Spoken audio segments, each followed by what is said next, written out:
Hi, I'm Weston. I love talking about the Rangers, and I'm here to recap Game 30 of the regular season. Rangers over the Capitals, 3-1. We got outshot 29-25, but that doesn't matter because the Rangers won, and Keith Kinkaid was fantastic tonight, and the offense did enough to get the win. On to the recap. Keith Kinkaid, like I said, was in net for tonight. There was the rumor and sort of the thought that maybe Shesterkin would be back for tonight. I was kind of against it because I'm like, why rush him back, right? This season, I don't want to be a super pessimist, but we don't look like we're going to be making a playoff spot at this point. I know we just got to 500, but come on.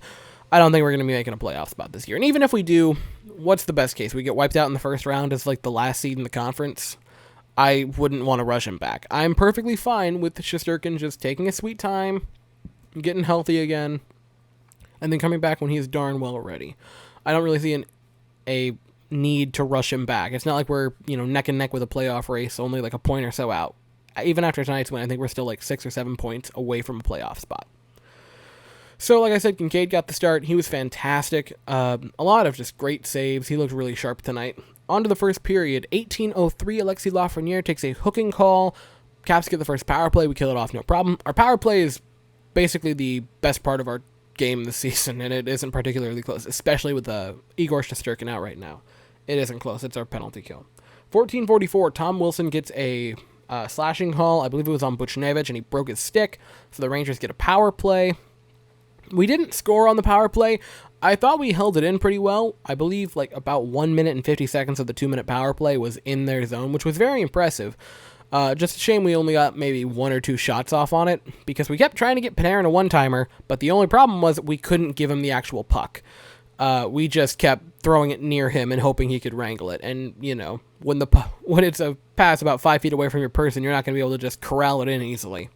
So sadly, wasn't able to get a one-timer away. That would have been nice, if we could have taken a 1-0 lead early, but we didn't. We would take it later in the period. So nothing happens on the power play. A little bit later, 10:40, Artemi Panarin takes his first penalty of the year. I believe it was interference.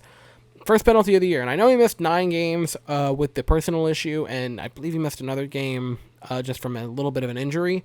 But still, I believe this was about his 20th game and his first penalty of the year, which is very impressive for Artemi Panarin. We kill that penalty off, no problem. Like I said, our penalty kill is very good. And then at 2:11, Mika Zibanejad wins the faceoff in the Capital zone. Adam Fox gets the puck, starts to head towards the net on nearish the boards, like in between the boards and the faceoff dot. A gorgeous tape-to-tape pass over to Pavel Buchnevich, who's almost in the blue paint. He might have actually been in the blue paint at that point. Chips it in, and the Rangers take a 1-0 lead. And my gosh, that was just a gorgeous pass from Adam Fox to Buchnevich. And I think both of them had a great game. Adam Fox continues to just be a fantastic player. That was his 60th point in his career. He has not even played 100 games. This was his 99th, joining, among other players, among other defensemen actually, Brian Leetch as one of the Rangers defensemen to score 50 assists and 60 points in their first 100 games with the Rangers. And if you were on any list with Brian Leetch, that is a good thing. Adam Fox is just an incredible player, and he continues to amaze me. And that was pretty much it for the first period. They looked really good, again, in the first period. Only a 1-0 lead, though. On to the second period. At 18:01, Keandre Miller takes a puck to the face, hit him right about here, and it looked pretty gnarly on TV. He came back, but when it first hit him, he dropped like a sack of potatoes. And the rebound off his face went to a Capital player and almost went in, but Kinkaid made a great pad save. And I didn't think it was funny that he got hit in the face, but I thought it was funny in just the fact that it perfectly rebounded off Miller's face to a Capital. And if that would have been a score, that might have been one of the most embarrassing and demoralizing scores against the Rangers in a long, long time. He came back a little bit later on, though.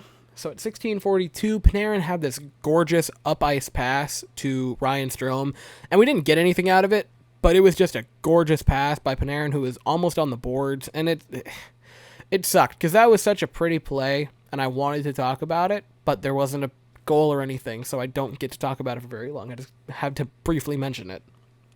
14:06, Brett Howden takes a hooking call. The Caps get another power play. And then at 4:19, Brendan Dillon takes this really bad hit on Lindgren. He just kind of threw him into the boards for no real reason. He gets a boarding penalty, and the Rangers get a power play. Boy, it sure would be nice if he gets a comeuppance later in the game and gets absolutely embarrassed. We do nothing with the power play, which is, per tradition, we have an almost Buddhist approach to our power plays, and we go into the third period, 1-0 up. Gee, where have I seen this script before? A very solid defensive game by the Rangers, but we only are up 1-0 going into the third. Again, Control-C, Control-V. Anyway, in the third period, nothing happens for the first few minutes. At 18-16, the Capitals take an interference call, and the Rangers get a power play, but like I just said, we can't score on power plays for some reason. We do nothing with it. Then at 14:05, the Capitals have just been pouring it on the net. They've just dominated. It felt like a power play, and it was 5-on-5. It was insane. They just kept pounding the puck towards the net. Kincaid made a few saves, but it was too much. I believe our players were out there for a shift that was about a minute and 20-some seconds. It was an insanely long shift, and I mean, you can't do anything at that point. There's a rebound that goes almost perfectly to, I want to get it right, I think it was John Carlson, yes it was, and he just, almost like when you reflect, like, have the reflex to just bat a fly out of the air, the puck just goes right in front of his stick, and he just whaps it in, 1-1, and I'm like, you gotta be kidding me. Another game where we looked fantastic for 45 minutes, just to start looking bad for a minute, and now it's tough. It was super frustrating. Then at 11:48, Lemieux took, I believe it was a hooking call. The Caps get another power play, but like I said, our penalty kill is fantastic, so we kill it off. At 3:40 left in the game, Kincaid made an insane stretch of 3 incredible saves, 2 of which were on Ovechkin, which, I mean, if you're stopping 2 great chances by Ovechkin, that's already impressive enough. Every time I see Ovechkin get it, I just get nervous a lot. But Kincaid stopped him, and boy, Ovechkin was looking for 721, because those were some nice shots. And then, oh, the highlight of the game, might I say, 2:32. The Rangers are playing some, shove it back and forth with the Capitals about mid-ice, but the Capitals come away with it, and they decide they're going to head to their own zone to reestablish play. And Zibanejad said, "No, you're not." So he hunts down Brendan Dillon, murders him in full display of everyone watching at home and all the teammates in the eyes of God, throws him to the ground, takes the puck from his corpse like he just threw a child down, roofs it on the goalie, and it's 2-1 with maybe the goal of the year for the Rangers. That, if it isn't, I'd like you to show me the one that is. That, or maybe Adam Fox's coast to coast. It was insane. Zibanejad just, he made him his son in that play. It was quite the goal for Mika Zibanejad, and I dare say he might be back to his last season self. Then, at 28 seconds left in the period, Zibanejad made a really nice defensive play with his skate, just kicked it out of midair. A little bit later, made another one. And then, Buchnevich gets it, starts to clear it out. Ryan Strome gets it, and then in a total act of unselfish, lovely hockey, he gives it over to Brett Howden, who has not scored to this point. He tosses it into the empty netter, and that was it. 3-0 Rangers. They win it. It's over. Now, a few takeaways. I'm going to get into the only, negative things very quickly before I get into all the positive, because there's a lot of positive in this game. One, the kids line was very neat, right? I think we can all agree. That was a very interesting line to see for a few games. It was nice to see 3 players who very soon, in the next 2 or 3 years, are probably going to be steadying this core, in Philip Hedl, Alexis Lafreniere, and Capo Caco, playing on a line together. That was very interesting, especially since they could very well be on a power play all themselves later on, or be line mates again in a few years. Certainly the way that you see flashes of their play, I can easily see that. That being said, it's time for the kids line to end. It looks gruff as all get out when they're playing together. It's real rough to watch. I think it's time that we say, you know what, that was a fun experiment and it was worth it to see if we could do it, but it's time to stop. And I want to get, because I'm pretty sure we played, Howden a lot more than Lafreniere and Caco. Brett Howden had 13, Caco had 12, and Alexis Lafreniere had 7 minutes, 53 seconds. Yeah, that needs to go up. Yeah, it's time for that to end. And, here's the thing. Brett Howden seems like a nice person, right? I have nothing against him personally. That being said, you're giving him 13 minutes and you're giving Lafreniere 8. Come on, it felt like he was never on the ice tonight. And I'm not saying that Lafreniere needs to go back up to the first line by any means. I would not say that. But maybe switch him out with Blackwell occasionally.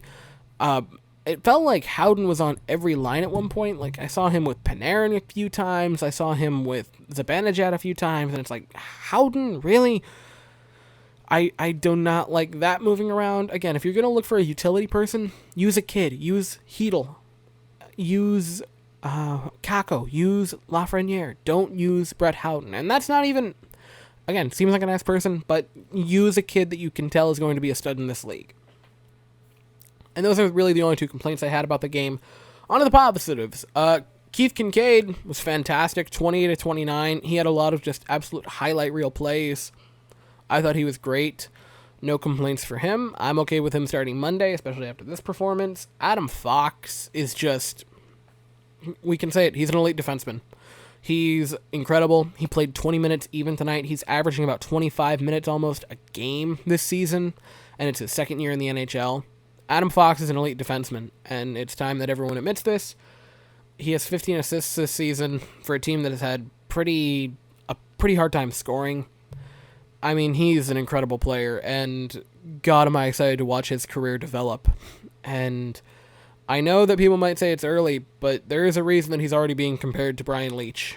He's easily the best defenseman we've had since him, and the comparisons, the more if he stays on this trajectory, are only going to get more and more comparable. I really believe that. He is an incredible player. Pavel Buchnevich, another player who had a pretty good night, 2 points, a goal, and an assist. Granted, the assist was in garbage time, but the goal was in very not garbage time. That was the first game, or the first goal of the game. So that was a positive. He continues to look good. I believe with that, he is now a point a game player, which is insane for Pavel Buchnevich. Like, who had him being a point a game player going into the season? And I want to see if he actually is at this point. I believe it is now, because he had 2 points tonight. Yeah, he's okay. Not quite. He is at 29 games and 28 points. But Buchnevich has been fantastic this season, and that's been a real surprise. Good surprise, but a surprise nonetheless. And then finally, Mika Zibanejad. All right. Wednesday night was a magical night for the Rangers in general, but also for Zibanejad. And I've thought this for a long time, right? Whenever a player's in a slump, and they're good players, you know they're talented players. They just need one game, and they'll pop out of it. I kept thinking this last year. I know I'm going to lose a few of you, but not all of you. When Altuve was struggling, and when Bregman was struggling, and when a lot of our players were struggling, man, if they can just have a 2-home run night, they'd break out of the slump. And granted, the postseason seemed to fix most of them, but that's what I kept thinking. And for Mika, all year long, I'm like, man, if he could just have a game where he dominates, where he is fantastic, maybe even has a hat trick, I think he'd be back. He had 6 points the other evening, again, tying the NHL record for the most in a period. He was fantastic in that game. He had, this is a fun statistic, he had the most, or the highest game score of any player this season. And the difference between him and number 2, which was Connor McDavid, was greater than McDavid at 2 and the 10th player on the list. It was insane. I believe it was a 7.36 game score. It was absurd. And McDavid's was like a 6.26, which there's nothing wrong with that. That is an incredible game. That being said, Mika had maybe the best game by any offensive player this season the other evening. And it was all in one period. But that happened. It was incredible. And then again, no points in the next game, but I thought he looked really good last night. Very aggressive. And then tonight, he was fantastic. Super aggressive, was going hard the entire time. Had that great face-off win that got the assist for him. And then the goal, again, might be the best goal for the Rangers this season. That or Adam Fox, in my mind, is the goal of the year to this point. So yeah, that was the game. The goals were Pavel Buchnevich, Mika Zibanejad, and Brett Howden, and the assists were Mika Zibanejad, Adam Fox, Pavel Buchnevich, and Ryan Strome. That is it. We play Buffalo Sabres Monday back in Madison Square Garden, so that'll be a good game. Hopefully we can win another one. Buffalo is pretty ghastly this year. So, that's all I have to say. Thank you all so very much for watching. I hope you all have an absolutely fantastic day, and go Rangers.